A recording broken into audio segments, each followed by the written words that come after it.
Machiegni kendo e gweng' ma Bome Bondo e kaunti ma Siaya, lokruok limboe.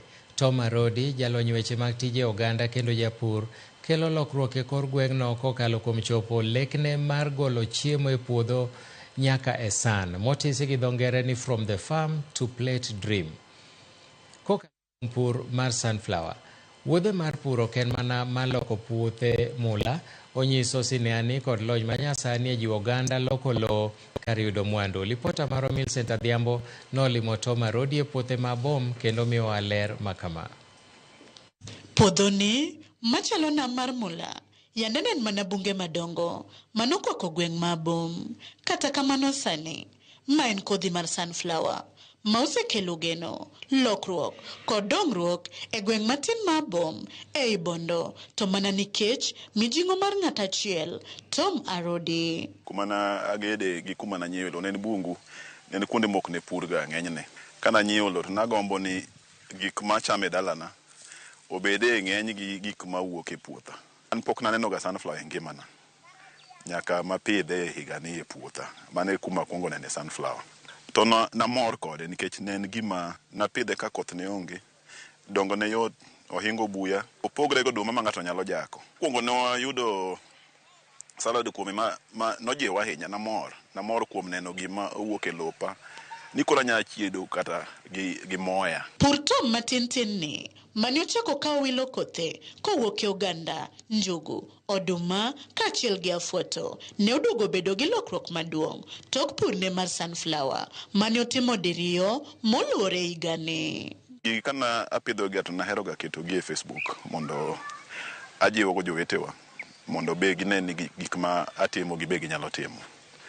Tema ne osiepa moro e Facebook nogocho na to penja ni to sunflower ni tinyalo ga pidhe nikech aneno kihero pur kuom joma ang'e e Facebook. To osiepa ne jiwa ni kik bed na pitha tang'ia ne to kase pitho ta adhiya nyaka tung' mogik mar bedo ni abed ni agolo nyaka salad kuome. To moya ni onge kuma nasediwe kode nikech ng'enyne seche ma apost weche na e Facebook tino ka ji luwo ni to oikre sadi, ji chiwo orders e Facebook, ji chiwo orders e WhatsApp.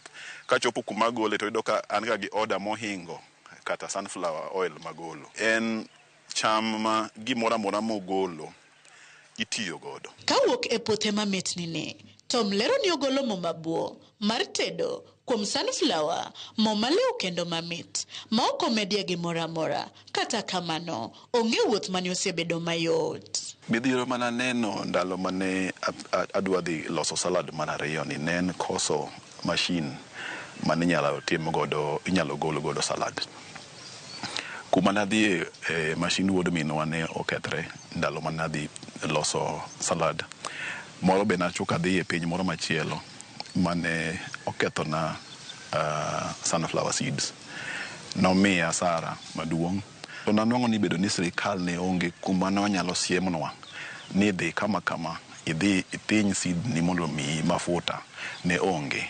Nodhi odiko chunya, to kata kamano ne okajok. Wuodhi keyo mabopne Tom okuoth kende owuon. Olero ni otiyo kod jodak mawuok Bom, ahinya to mine ka gikonyore yore mopogore manyalo konyogi siro familia gi. Sama dhi atiyo ne tayude pesa moro manyalo nyiewo go sukari. Omiyo pur ne naneno kamiya ber. Kata nyithindo anyalo konyo korka skul. Mon mane e gweng'a aneno ka gin ga gi siso mar tiyo e puotha kidwa do nikech ging'eni gibo yute. Ging'eni gibo yudo puonj bende nikech seche ma gitiyo kanyo no imiyo gi puonj seneno gini kaka chal ni ochalo kama nikech kama. Ineno ganda ni kaka ber kama. Ober kama nikech no time gima kama. Idoye diriyo. Oduma ni itimo kama. Koro ok en mana kama yute mar ohala pesa iyute nyaka kuom puonjruok. To bende pur Tom mar sunflower osejiwo jodak mamoko mondo donje weche pur. To aseneno ka giwuok maber kabisa. Kano chako chien kachako ganda, odhi watermelon, ai koro no bire sunflower to gigi duto kotimo.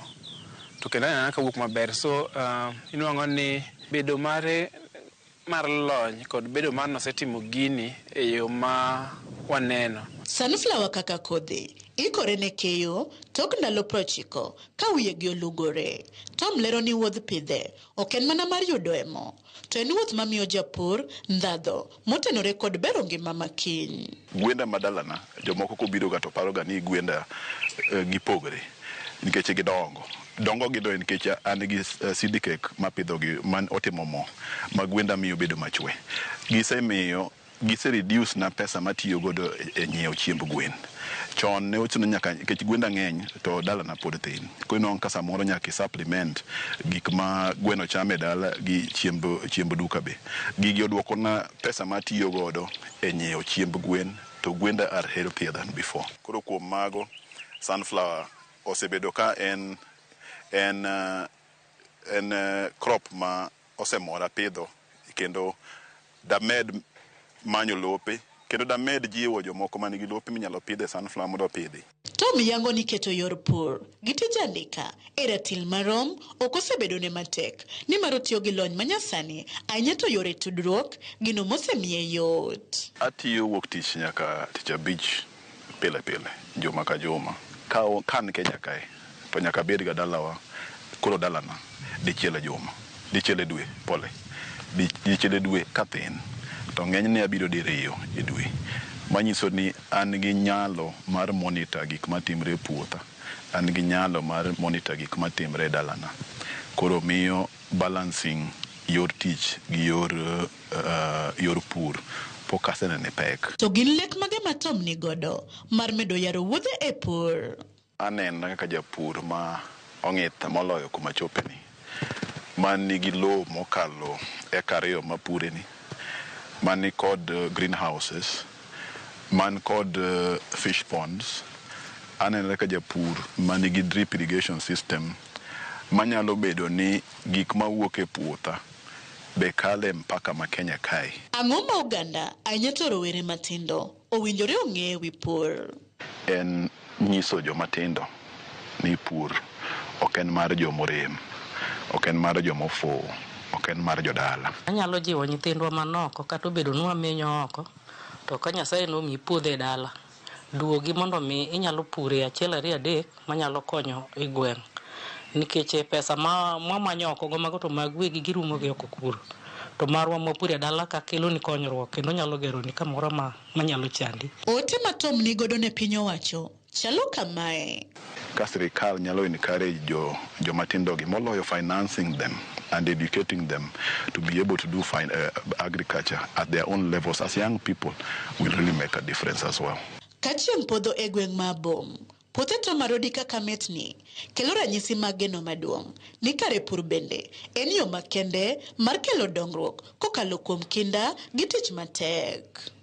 Kata obedo ni sunflower mag Tom Arodi metni kamae, sigande e weche mag pur ok ochopo gi kanyo. Odhi nyime kod wilo cham kowuok e oganda, njugu, oduma, alode nyaluo kod afuoto, gino mamiyo puothe miyo kendo kelo yuto mabup iga ka iga, kowuok e sunflower mamula nyaka e cham mopogore machiek mabup, nyiso kinda, rieko kod tich matek. Millicent Adhiambo, Ramogi TV, Abom, Bondo, Siaya County. Jodak mag Emra Mula e Siaya County kod Mamwi Boma e Vihiga County golo ywak margi